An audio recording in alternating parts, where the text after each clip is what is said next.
So now let's backpedal a bit and dive into each of these steps with more details. And then more importantly, let's take into account that the EDR will probably hook many of the functions we're using and therefore can monitor for malicious actions and suspicious parameters.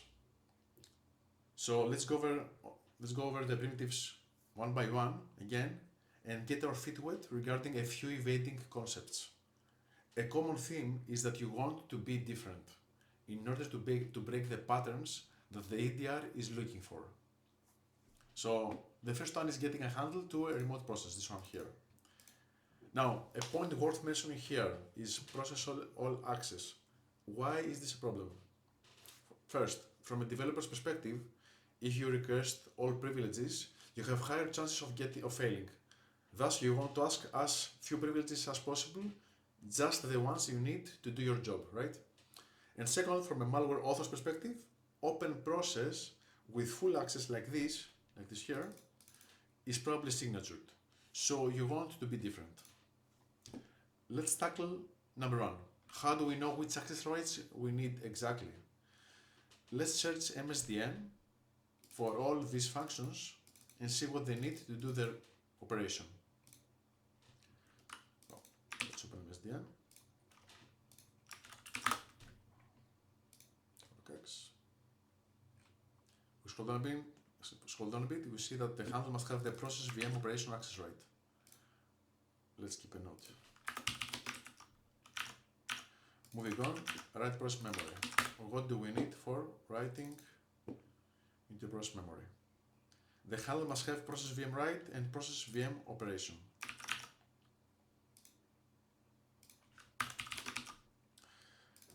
When using these flags, we connect all these flags with the pipe operation, with the OR operation. That's what this is. This pipe means OR.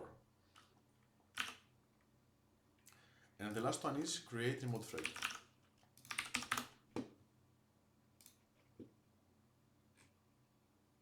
The handler must have the following 5 access rights: create thread, query formation, VM operation, VM write, VM read.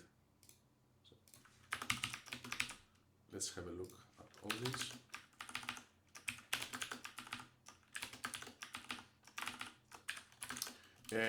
If you pay attention, you will see that these 5 are a superset of the remaining ones.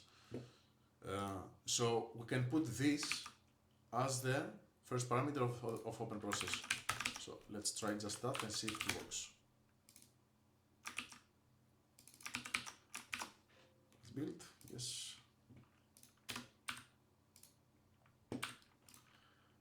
Let's build and compile. So we see that it works. It works, and we changed this, that is probably bad one, it's probably signatured. Now, with some trial and error, we can see that our payload will still run if we use only CreateThread, VM write, and VM operations. So if we remove this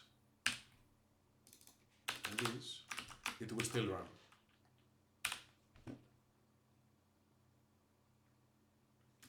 So we now have the minimum possible privilege needed to run this, to run our code.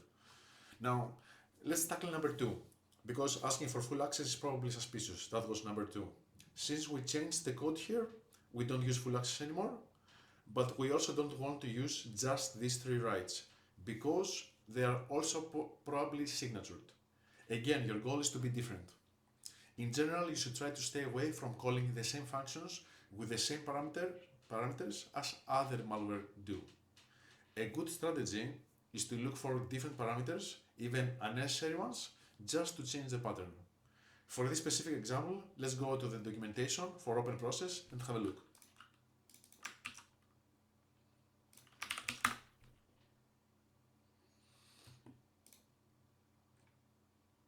The first parameter is the access rights. So let's click and go over this. These are all the possible access rights.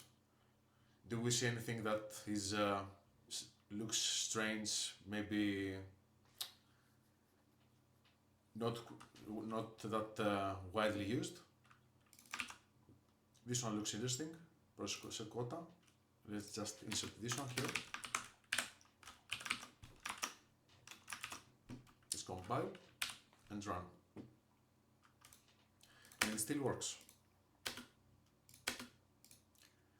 Now, what we have done here is that we introduced an unnecessary flag, but our hope here is that this will break the pattern that the EDR is looking for.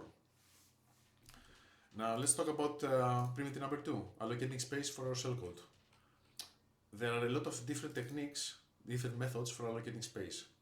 Virtual allocx, local alloc, heap alloc, global alloc, cotask memalloc, etc. So you can use different functions to break the pattern. One good strategy is to break the typical EDR correlation chain is by avoiding allocation altogether.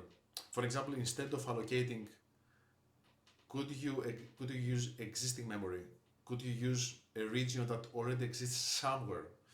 And this theme will frequently come up in the rest of the course.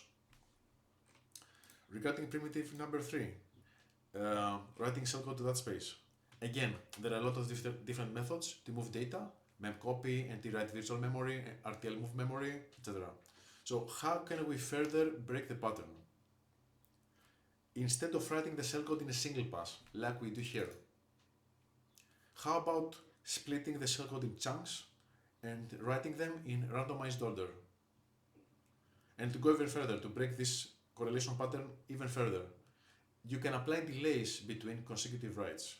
And you may find that slowly injecting your shellcode for 20 minutes instead of 3 seconds, this may improve your detection rates a lot.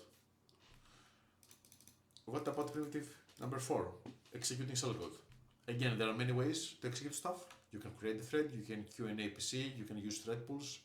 There are even more advanced techniques.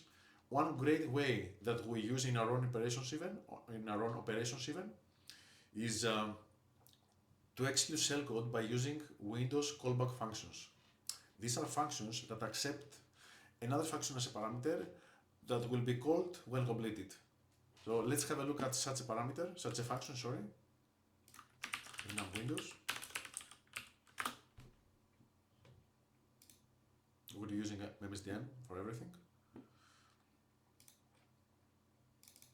And it does something specific. For example, here it enumerates all top-level windows, but the important thing is that it passes the handle to each window to an application-defined callback function. Essentially, it will run this function after it finishes its operation. So this function will be run. The key point here is that we probably found a new way to break the pattern because we're using a quite different method to execute shellcode. Of course, keep in mind that this technique applies for local injection only. And that's all for this demo. I hope you guys enjoyed it, and I will see you in the course.